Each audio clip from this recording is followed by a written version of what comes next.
Salut mes petits farfadets scarifiés. Vidéo très courte mes loulous, mais il faut dire que je n'ai plus de temps à moi. Mais je ne voulais pas vous laisser sans votre dose hebdomadaire de vieillerie sentant le renfermer comme Tata Jacqueline, alors je vous ai préparé une petite bafouille. Ah merde. On parle aujourd'hui de l'épisode de l'araignée le plus détesté des fans, qui le juge comme le plus stupide de tous les temps. Ah bon? Ouais, vous me direz ce que vous en pensez à la fin. Tiré des Amazing Spider-Man 217 et 218, datant de juin et juillet 1981, ce récit, écrit par Denny O'Neil et dessiné par John Romita Jr., assistait à l'ancrage de Jim Mooney, et je sais pas pourquoi, ça a déclenché les foudres des lecteurs de Spider-Man. Philippe, je sais où tu te caches. Viens ici que je te dis. Non, appelle Ramsey. Appelle Ramsey. Ça va pas. Mais c'est juste insupportable. Arrêtez. Pour ceux qui ont lu ces épisodes dans les Strange, vous vous rappelez certainement de cette créature de boue poursuivie par Spider-Man dans un remake de King Kong. Non. Et ben mes petits roudoudous, quand on parcourt les forums américains, on peut dire que la critique n'y va pas de main morte, et cela bien avant l'existence de Twitter. Quand on fait le bilan de ce qu'il en ressort, il apparaît que la fusion de l'homme sable et d'Hydroman en créature de boue, comme Jean-Jacques, j'espère que vous avez la ref, Oui. semble être jugée comme l'une des bandes dessinées les plus stupides de tous les temps. Ah! C'est dur quand même. J'en suis même assez surpris car moi à l'époque, j'avais bien aimé. Oui, mais tu as toujours eu des goûts de chiottes.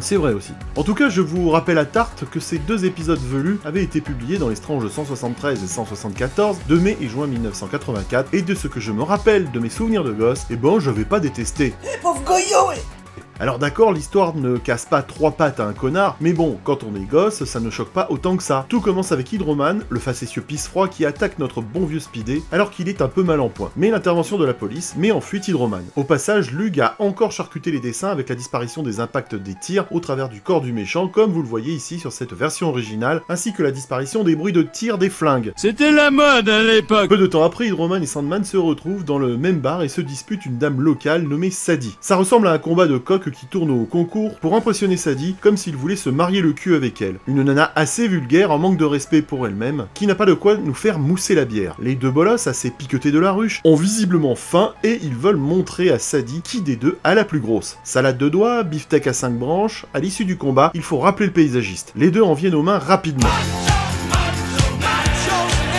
Arrêtez. À l'instar d'une relation incestueuse avec votre cousine, on assiste éberlué à une fusion particulière des deux machos qui les transforme en hommes de boue géants. Franchement, moi j'ai trop aimé les dernières cases de l'épisode 217 où l'araignée découvre le résultat de cette fusion. L'intrigue était chouette car tu sentais bien que le tisseur risquait de se faire atomiser la cuve à jus face à cette aberration. Il faut dire que j'adorais les films d'horreur et les récits avec les monstres et du coup j'avais été impatient d'attendre le mois suivant pour voir la fin de cette intrigue. tout le monde s'en fout.